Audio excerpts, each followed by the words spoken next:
వే gold trusted gold buyers మీరు తాకట్టు పెట్టిన బంగారాన్ని విడిపించి ఈ రోజు ఉన్న మార్కెట్ ధరకు కొనబడను. ఆంధ్రప్రదేశ్ ఉప ముఖ్యమంత్రి అటవీ శాఖ మంత్రి పవన్ కళ్యాణ్ ముంబై పర్యటనలో భాగంగా మహారాష్ట్ర ముఖ్యమంత్రి దేవేంద్ర ఫడ్నవీస్ తో ప్రత్యేకంగా సమావేశమయ్యారు. ఇరు రాష్ట్రాల మధ్య అటవీ సంరక్షణ, వన్యప్రాణుల రక్షణకు సంబంధించిన పలు కీలక అంశాలపైన ఈ భేటీలో సుదీర్ఘంగా చర్చించారు.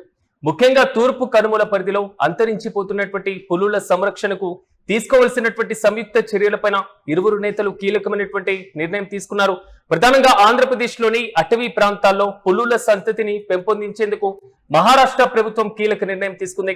ఏపీ అటవీ శాఖ అభ్యర్థన మేరకు 2 ఆడపులులను ఆంధ్రప్రదేశ్ కు అప్పగించేందుకు మహారాష్ట్ర ముఖ్యమంత్రి దేవేంద్ర ఫడ్నవీస్ అంగీకరించారు.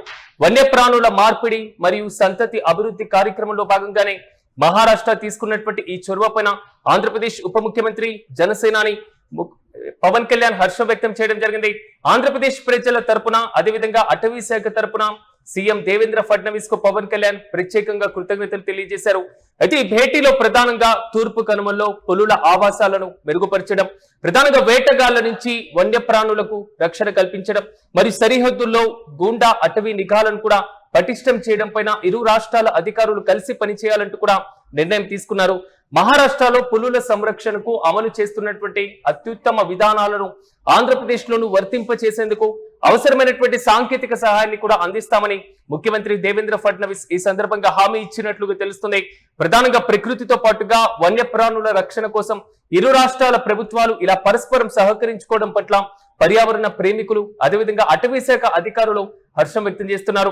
ప్రధానంగా ఆంధ్రప్రదేశ్ లోని తూర్పు కనుమల్లో ఆడపులుల సంఖ్య తగ్గిపోవడంతో అంతర సంతానోత్పత్తి వంటి జన్యుపరమైనటువంటి సమస్యలు తలెత్తుతున్నాయి.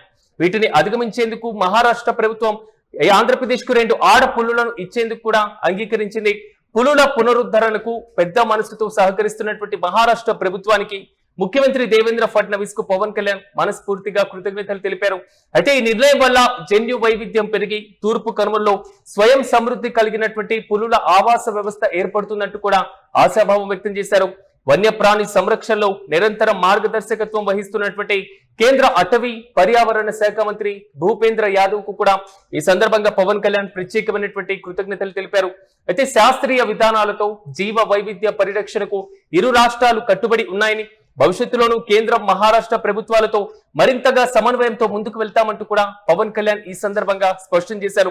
మొత్తం మీద మహారాష్ట్ర ముఖ్యమంత్రితో ఆంధ్రప్రదేశ్ ఉప ముఖ్యమంత్రి పవన్ కళ్యాణ్ భేటీలో కీలకమైనటువంటి నిర్ణయం తీసుకున్నారు. తూర్పు కనుమలలో పులుల సంరక్షణ పైన ఈ కీలకమైనటువంటి నిర్ణయం జరిగింది.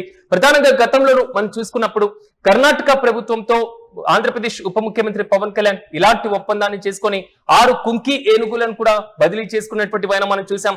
ప్రధానంగా చిత్తూరు జిల్లా, అదేవిధంగా పార్వతీపురం, మన్యం జిల్లా, శ్రీకాకుళం జిల్లాలో జరుగుతున్నటువంటి వరుసమైనటువంటి రైతులు పడుతున్న ప్రతికూల పరిస్థితులు, రైతులు పడుతున్నటువంటి ఇబ్బందుల దగ్గర నుంచి ఈ కుంకి ఏనుగుల ద్వారా శిక్షణ ఇచ్చేటువంటి కార్యక్రమానికి కూడా శ్రీకారం చుట్టినటువంటి వైనం మనం చూసాం. 6 కుంకి ఏనుగులను కర్ణాటక ప్రభుత్వం నుంచి ఆంధ్రప్రదేశ్ కు బదిలీ చేసుకున్నటువంటి వైనం. ఆంధ్రప్రదేశ్ డిప్యూటీ సీఎం పర్యావరణ శాఖ మంత్రి హోదాలో కర్ణాటకలో పర్యటించారు. అప్పటి డిప్యూటీ సీఎం డికే శివకుమార్ నేతృత్వంలో కూడా ఈ బదిలీ కార్యక్రమం జరిగింది.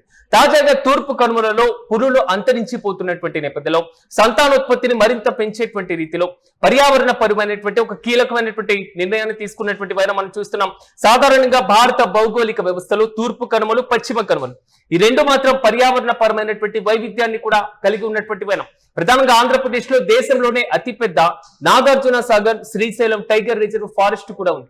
సో అత్యధికంగా పులుల సంతానోత్పత్తిని ఉండాల్సినటువంటి ఈ పరంపర ఈ ప్రాంతంలో క్రమంగా తగ్గిపోతున్నటువంటి వైనాన్ని కూడా మనం చూస్తున్నాం. ప్రధానంగా తూర్పు కనుమల్లో పులుల సంరక్షణ పైన ప్రధానంగా ఈ చర్య ప్రభావం ఖచ్చితంగా పడుతుంది అనేది మాత్రం పర్యావరణవేత్తలు చెప్తున్నటువంటి అభిప్రాయం.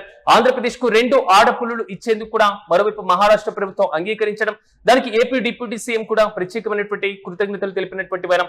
మొత్తం మీద ఆంధ్రప్రదేశ్ లో పర్యావరణ పరంగా కీలకమైనటువంటి నిర్ణయాలు తీసుకుంటూ పవన్ కళ్యాణ్ కీలకంగా ముందడుగు వేస్తున్నారనేది మాత్రం పర్యావరణ ప్రేమికుల దగ్గర నుంచి వస్తున్నటువంటి అభిప్రాయం. గతంలో కర్ణాటక నుంచి కుంకి ఏనుగులు, ఇప్పుడు మహారాష్ట్ర నుంచి 2 ఆడపులుల ద్వారా ఆంధ్రప్రదేశ్ లో పర్యావరణ వ్యవస్థను మరింత బలోపేతం చేసే విధంగా ఏపీ సర్కార్ కీలకమైనటువంటి నిర్ణయం తీసుకుంటుందంటూ కూడా ప్రశంసల వర్షం కురిపిస్తున్నారు.